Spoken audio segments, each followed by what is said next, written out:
I can't tell you what that feels like. Ain't no words for that. The only way I could explain that to you would be if I could levitate myself a good 6 to 8 inches off of this stage. That was a good day. I remember we both skipped to the train that day. And speaking of the train, something very important began to happen at this train station 2 blocks from our house.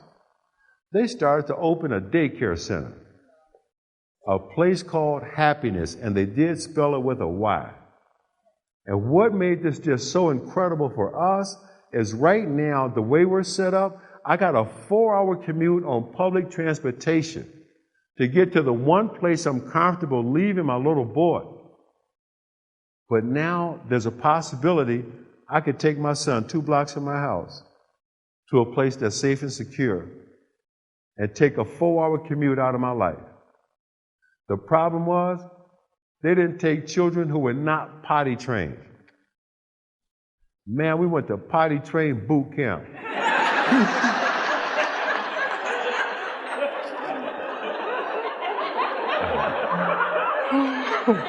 We sure did. Send us, and no, son, let's just sit here and talk a while. We're going to sit here till something happens. Think about that. You could take a 4-hour ride on a bus and a train out of your life? Yeah, we studied potty training. As we were set up now, we didn't get home to 8:30 or 9 o'clock at night. And the ladies of the evening in my old neighborhood in Oakland, California, they would have begun their shifts. And for months, they saw me, this little boy in a stroller. They never saw a woman. They knew something's different here. No questions are asked, no information is given, but they knew something is different here. And they started trying to give my little boy candy. And I said, no, thank you. I didn't let him have sugar till he was 4 years old. Then they started giving him a $5 bill. And I will tell you, if it were not for those ladies of the evening giving that little boy that $5 bill, there were days I could not have fed him. So to this day, the ladies of the evening are all right with me. Hey, I don't do no business with them, okay? It ain't like that. But think about that for a second. We didn't have a term or words to call that at the time. You know what you could call that today? You could call that a random act of kindness. We don't know what the circumstances are. We see y'all struggling. We see y'all here every day. Here's $5. Go feed your baby. That made all the difference in the world. Friends began to come through for us. We get these phone calls.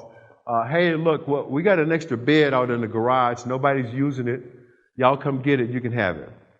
We got a card table in the basement. We don't play cards down there anymore. Come get it. Put it in the kitchen. That could be your kitchen set. Well, I just bought a whole bunch of new towels. Y'all come get these sheets and stuff. That's how we began to put our lives back together. We didn't have a car. My old neighborhood, there was something that community shopping carts, they had kind of been reappropriated, Kim, from the grocery store. They just be around in the neighborhood, right? And I told you today, my son is 6'9", 285. He was an even bigger baby. You see where my hands went? This dude was like the black baby Huey. Okay? I could not carry him, the dirty laundry, and the groceries, and my briefcase. So we would find this cart within 2 blocks of our house. And the joke between he and I is, that's our car. We'll just get the car and we'll come pick this stuff up. One day, we go out. We go 2 blocks, we cross the street to go to the 3rd block, and we don't see the cart. My little boy stops dead in his tracks, looks me in the eye and says, Papa, where'd you park the car? He had no idea. He had no idea. That was the point. We're in the cart one day, we're rolling up the street, it starts to rain. We're both drenched. The little boy looks at me and says, Papa, you think one day we can get a car with a top on it? He had no idea. And that was the point. He did not need to know. In the movie, they did it very subtly.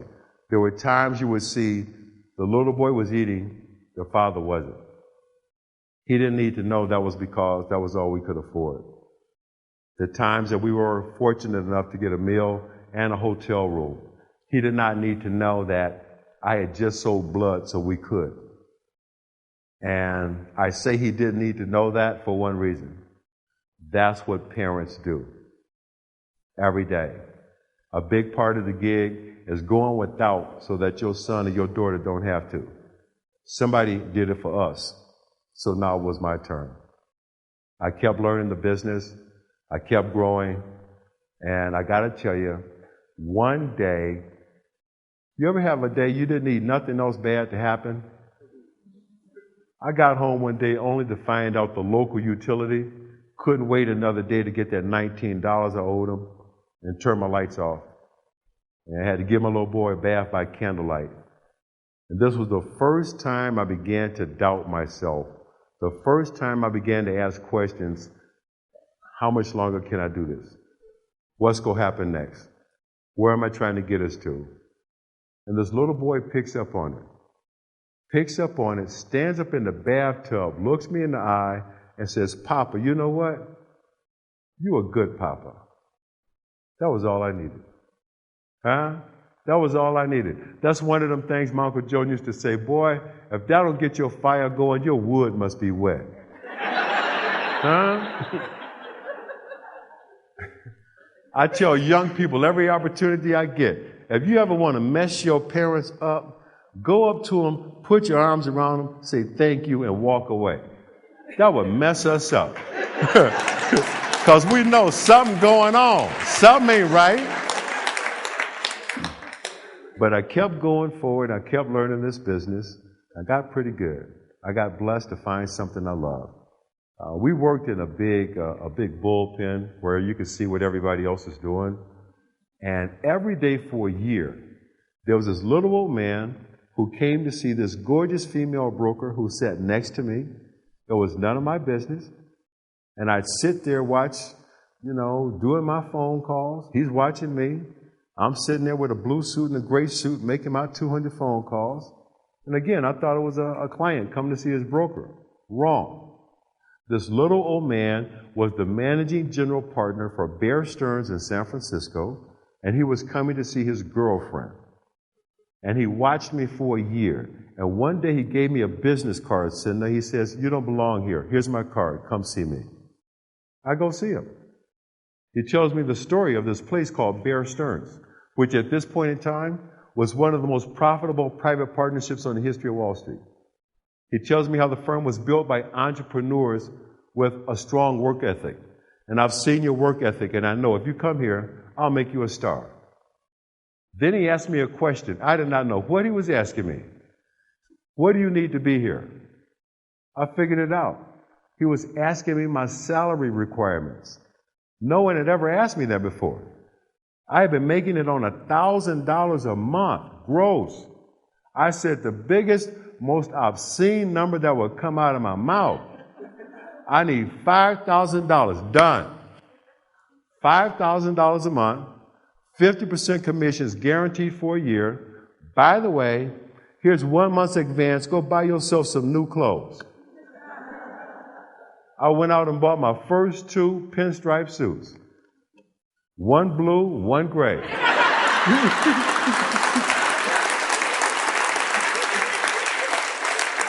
And we went to work. I went to work with some boys named Weinberg, Feinberg, and Steinberg. Used to call me Gardner.